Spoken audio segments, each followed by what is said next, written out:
Lysergic acid dithalidomide, also known as acid, is a potent psychedelic that, if taken in high doses, a person will strongly manifest visual and auditory hallucinations. This is coupled with dilated pupils, elevated heart rate, and a strange phenomenon called ego dissolution. This is when your own person, your sense of self, turns into nothing, disintegrates. You are no longer a human, you're no longer yourself, and what's left is the LSD experience. What's left is the trip. This video will cover one story in particular, a haunting experience about a man whose perception was radically altered by this substance. The story that I'm about to tell you, and one similar like it, can all be found on one website, Erowid.org, a place where trip reports are shared, both good and bad. And if after this video you are interested in reading more stories like this, the link to Erowid.org can be found in the description box down below. Our first story is from Hiyab X. About 10 years ago, I bought my third tab from a guy in my hometown in Norwich, UK. It was a strawberry tab, and I was told that it had been double dipped. The guy had a reputation of selling good acid, so I happily gave him my cash. My being in Norwich was just a social visit over a couple of days, and catching up with friends. On the last day there, I decided to drop a tab and use my friend's home as a trip HQ. He knew what I was up to, he had gone to work, and left me his keys to make myself comfortable. I took the single LSD tab in the late morning in a positive state of mind with no worries or anxieties. I began to come up on the acid towards lunchtime. It was the first time and the last time I'd ever trip alone. Outside, it was a glorious sunny day, but I was happy enough in my temporary sanctuary to not really think about going outside. After a while, the LSD rush started blazing up my spine and racing through my guts. I felt a little uneasy, but I had enough in mind to allow myself to just go with it and just wait until the rush plateaued. After a while, it calmed down. I decided to sit upstairs in the house and listen to some music on the radio in the sunlit bedroom. I was having a wonderful time watching floral Escher type patterns breaking over my skin. I enjoyed looking in the mirror, looking at my grinning face and this distinct map contour patterns gently washing over my flesh. It really seemed like a great start. Well, I vaguely recalled deciding to go downstairs again for some reason, and the next thing I recall was awakening on the floor of the dining room alone. The first thing I noticed was that there were blowflies buzzing around a bowl of cat food on the kitchen floor, which was in view. I remember feeling perplexed as to why both flies had two bright neon after images in red and blue.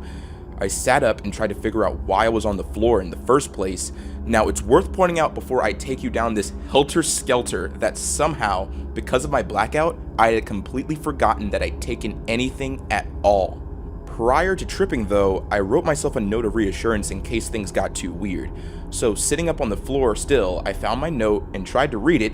Alas, because I was on acid, the words made no sense to me. Instead, they morphed like alien glyphs and danced around the piece of paper. It was then my last little link of sanity crumbled, and I heard my voice utter the terrifying words, "I've gone mad." I had a feeling that I had to be somewhere else, which then got heightened by the digital watch I was wearing suddenly beeping a time alarm at me, but I had no idea why or what it meant, so I left my sanctuary, and I later found out that I left the back door wide open, thus making the house entirely a burglar's free-for-all. I remember waking up almost on autopilot on a busy street heading towards town. I saw one of my old teachers who saw me, but the only thing I did was force a grin and keep on walking. And I did indeed walk. Not so much as a conscious effort or with any sense of intent. I felt utterly out of control. I collided with someone carrying their shopping, vaguely heard them cuss at me as I continued my stride. I turned down a passageway between two houses and strolled through the back door of a house I'd once lived in, then past the new inhabitant and out the front door. I walked into the city center from there. I still don't know how I survived crossing roads, but I did. From there, I strolled into a city cafe where my friend's son was working. He saw me and said hello, but in my acid-addled state of autopilot, I just walked past him into the main cafe and sat down. Then I stood up and walked out of the cafe without uttering a word. Other than being completely out of lunch on LSD, at that time on the trip, I don't recall hallucinating. Instead, I felt like a puppet on a string guided by some subconscious walking mechanism which had its own design on where I should be, and there certainly wasn't any cognitive thinking that guided my actions. After the brief cafe episode of the trip, the situation just went from bad to worse. Somehow I navigated myself through Norwich and then began to head in the direction of the city's Central Park. As a child, I'd always felt a sense of friendliness and comfort there, but now in my fried state of mind, the familiar comfort of this park had shifted to its polar opposite. I was now hallucinating on top of everything else. The people in the park were walking around, but my perception had begun to distort, their heads and faces beyond any form of human recognition. If you could imagine for a moment being surrounded by people in a busy place where their heads had been removed and replaced by squids and octopus, you might begin to accurately picture the scene confronting me in this park. Everyone had tentacles smothering their faces and dangling down their necks like fleshy snake beards. Even the women and children were not exempt from this disfiguration. The octopoid heads were white in appearance, and each person seemed to have baleful staring eyes where their ears should have been. Even in my state of autopilot, I felt nothing but sheer terror at this alien swarm of people walking around me. My feet obviously decided to take evasive maneuvers because I then found myself out of the park, having crossed yet another treacherous main road and was now heading towards a multi-story apartment block. I recall that I got inside the building somehow and wandered in circles on one of the floors of the apartment block. I seemed stuck in a loop of wanting to get out, walking around a circle of short corridors and arriving at a janitor's cupboard. I would open the door expecting to find an exit and be confronted by the dead end of cleaning products and brooms. I would repeat this several times like a fly that desperately flies around in circles around the kitchen only to collide with the same window, again and again and again. I don't remember how I finally broke the loop, but I did. The next thing that happened was the memory of walking around some side streets, into someone's back garden via an alleyway, and I recall a middle-aged woman looking a little afraid of me because I was in her yard and seeing her rush into the house, closing the door behind her. I left the yard and I think I walked between two garages. The gap between them was tight. Perhaps I tried to go through it anyway. In my mind, I was being trapped inside an ever-tightening spiral that I relentlessly marched along. As the spiral tightened, my body would begin to crush. If it were to continue down the spiral, I would surely be crushed to my final atom. This realization broke me out of my loop, and then I quickly realized that I was next to another main road in Norwich, in front of someone's garden. While looking at the garden in front of this house, the inside of my mouth felt like plant matter, and when I tried to scream, my tongue shot out a mix of flesh and thorny rose stem. The situation was utterly hopeless, and it's getting worse and worse with each lysergic internal minute. Over the other side of the main road was a dental repair workshop. It was a discreet looking place, and it looked just as much as part of the houses that were above it. I recall that I walked into this workshop to the surprise of the men who were working there. I think they said, "Hey, where do you think you're going?" etc. But I was too far gone and on my way out again, still under the guidance of the momentum and hidden agenda of this autopilot within me. The adjacent street began the final demise of my terrifying trip, and you'll have to indulge me in this part and go with the flow of reality and abstract woven together. First off, like a lemming, I walked across this side road onto the pavement and then promptly plummeted a good 7 feet into someone's basement flat. There had probably been a flight of steps leading down to this concrete pit, but I didn't see them, and I wouldn't have known what to do with them if I had. I guess I clambered up the street level again and limped my way up to this street, which was a bit of a cul-de-sac. Part of my subconscious memory must have recalled that an ex-girlfriend had lived there, and I found myself walking up to her old front door, which was one of those aluminum-framed, double-glazed types. I recall my reflection in the door looking somewhat like a Francis Bacon painting, a mixture of anguished flesh and black oils dripping like blood down my body. I was falling in internal darkness like a fleshy sack of bricks. As I fell forever, I would crash through the intermittent panes of glass that would shatter and tear me in never-ending descent. With the sound of breaking glass was the wavering crescendo of the word mad, repeating in waves. Mad, mad, mad, mad, mad. Over and over and over as I plummeted, I ripped and torn into darkness with splinters of glass falling beside me. These visuals and auditory hallucinations brought me down to my knees. I was now a 7-year-old child laying on the pavement. My best friend's parents stood over me, feeling concerned, asking what happened. He hit his head, someone says. Call an ambulance, someone says. And during all of this, a disc-shaped hole appeared above me with someone's arm reaching down to try and pull me up into safety. I tried to reach up to the grasping hand, but I couldn't. Then the hole disappeared. After that moment, I was staggering along the street again, at the bottom of the cul-de-sac. My gaze lifted into the sky, and the sky's gaze fell upon me. Each cloud was now a giant type of amoeba-type organism, covered in dots which pulsated in color like the skin of a cuttlefish. Each giant amoeba had a giant blue human-looking eye observing me. I could hear voices taunting me, telling me I was stupid, telling me how thick I was for looking for the answers, telling me I had spastic consciousness. The amoebas seemed to be singing a never-ending song which was something like this. I am an unsquamatic peel, and if you ever know what I feel, then I know that I felt like this before, and I always knew what I was timely for. And this was repeated 1,000 times. I briefly saw existence as a giant clock face of 1 billion dots between each second. The dots were clicking forward in a relentless advance like the movement of the second hand, and I realized in that moment each dot was the equivalent of someone's lifetime. My internal monologue was running this entire time. It described that living and dying was part of this eternal chain, and that the clock was measuring it all. Then the monologue started laughing at my dismay. In reality, I became conscious enough to recognize that I'd been stumbling through a children's play area at the base of the cul-de-sac.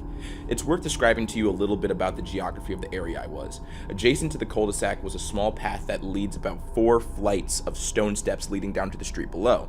This street is called Park Lane, and if you go through the gap in the fence at the back of the children's play area, there's a steep, overgrown embankment that leads down to a flint gravel parking area at the rear of the Park Lane Hotel.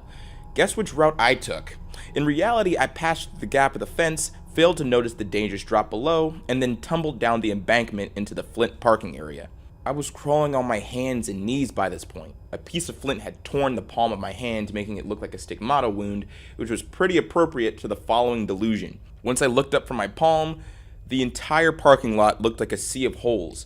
After looking up from the ground, I noticed that I'm in a white void with an infinity of swarming black dots. I could hear air raid sirens and the sounds of buzzing. I looked down again at the sea of dots, and I noticed a cross, which had a festering pile of bloody guts and organs spread across it, staining the wood in crimson.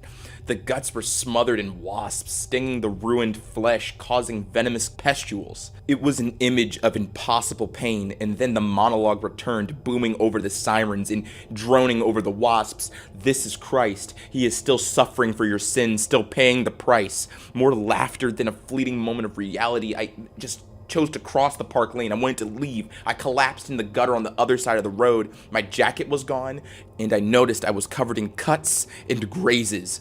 At that very moment, a wasp had landed on my elbow and was making a snack for itself of my cuts. I remember trying to brush it away, and it stung me as I did. I managed to get this wasp off of me, and I noticed there was a woman pushing a pram and looking at me with concern, and for a moment looking at her granted me a second of sanity. But the moment she was outside of my sight, I was thrown right back into LSD hell. My body was a giant green mass of flesh, punctured all over by cactus-like thorns that had grown from within and broken my skin on the way out. I had no arms and legs. I was more like a mass of tendrils. My form was that of pain, nothing more and nothing less. A brief flash of a police car pulling up beside me and someone getting out. I was in pain, floating in a sea of holes. There were billions of holes, each one a passage leading into an identical ocean of swarming black dots. The monologue told me there was only one hole which led me away from here, and in one blink, I was in a hospital, lying on a padded vinyl mattress with medics standing around me. I noticed I was human-shaped again, and at that very moment, the doors swung open to reveal an idyllic countryside scene of green hilly pastures bathed in glorious sunlight and a friendly-looking oak tree in the foreground view. If only I could crawl through those doors, I would be safe, my soul saved, but I couldn't move. The doors swung shut and opened again, and now I could see a hospital corridor instead of the fields. Someone was being pushed past on a stretcher. And in that moment, I knew that my salvation was lost. I was thrust back into the sea of holes. It seems that my gaze in any direction would erase the black dots and their masses. For the first time in this nightmare, I felt a sense of conscious hope. I began to wipe swaths of dots by sweeping glances in the void around me. What have you taken? I was gaining hope by the minute, stripping the black dots away, removing these taunting false exits. What have you taken? Was it acid? Surrounded by self-created white void of comfort, I gazed at the final bunch of black dots, and I knew my release from hell was merely held by these remaining few. He's out of it still. I gazed at all but 2 black dots away. These 2 now had a bridge, akin to a line seen in a dot-to-dot puzzle. In my mind, my voice returned as I stared at each dot. I heard my internal voice yelling, 1, 2, 1, 2, 1, 1, 2. Then the 2 dots looked like my own hands with cuffs around them. The black line bridge had become a visible chain. The white void had faded to become a hospital room. I was in fact on my back on a hospital bed with my arms taped behind me. I was looking through my legs at my wrists, grazed with the rubbing pressure of police handcuffs around them. And then I yelled, "Get these fucking handcuffs off me! Get them off of me!" In the room with me were a male and female police officer. They had obviously been the people who had lifted me from the Park Lane gutter and taken me to the hospital. The male officer obliged my demand and removed the cuffs, and the female police officer asked me stuff like my name and if I knew where I was. But the best thing I could muster was a brief groan. They both looked a bit frustrated and left me in the room on the hospital bed alone. I was rapidly regaining my sense of self and conscious of reality. I recalled that I indeed dropped acid sometime earlier. My hospital surroundings and the amount of cuts and bruises I had were a confirmation to me that whatever I'd done, it had seriously backfired big time. I sat on the edge of the hospital bed, noted a number of missing items I had recalled having on my person prior to all of this. I found my pumps in the bedside cabinet and put them on. Then I took my first deliberate steps across the room. The bizarre nature of this entire episode had one final twist installed for me. I recall walking to the door of my single bedroom and opening it. A few feet away from me were the 2 police officers facing each other, having an intense conversation about what to do about me. They were so engrossed in their discussion that neither of them noticed as I came out of the room and began walking down the hospital corridor. There was a window that stood from floor to ceiling, the type that pivots in the central vertical axis. So judging that I could fit through the gap, I squeezed through it. There's little left to tell of this story, except to say my walk from the hospital to the train station was quite distressing. I was in a lot of pain, had stitches on my chin, my elbow, and hand. My right forearm had swollen up purple, making it look like Popeye's right hook. I was still semi-hallucinating, but very aware of how I'd nearly died, and how I had a lot of explaining to do when I got home to my girlfriend. There were no legal repercussions for giving the police the slip. I had caught a train back home to a village in Suffolk, which was outside of the Norfolk police's jurisdiction. However, they had contacted my father, who was in Norfolk, so I had quite a bit of explaining to do for him too. In retrospect, it was the worst day of my entire life. It was the closest I can imagine to having full-blown psychosis. I think it was nothing short of a miracle that I didn't end up over someone's car bonnet or worse. Do I believe the monologues and symbols of that day? I'm not entirely sure I do. I now understand the intense adrenaline bursts while hallucinating are responsible for dragging the mind into an abyss of fear in the worst possible scenarios. I kind of feel that I would have had a very bleak outlook for life and reality if I believed for a moment that anything I saw on that trip was true. I've had some other trips which were glorious and the polar opposite of that day. So, I tend to agree with Aldous Huxley that heaven and hell are both valid states of consciousness. It all depends on where the person is at and how we navigate through the psychedelic state, which determines which destination we arrive at. If anything puzzles me about that day, it would have to be the blackout I experienced early in the trip. I suspect that if I had not lost consciousness, I probably would have not forgotten that I took a drug and therefore wouldn't have panicked myself into an eternal hell fractal. This trip report was shared on October 5th, 2003, and it functions as a cautionary tale as to why you shouldn't experiment with potent psychedelics. But to those who have tried psychedelics, I want you to share your thoughts about this bad trip in the comments down below. And even if you've never tried psychedelics, I want to know what your thoughts are on this bad trip. I hope you found this video interesting. go ahead and subscribe and leave a like. Let's grow this After Hours community together and make it something really special. And I hope to see you guys in the next video.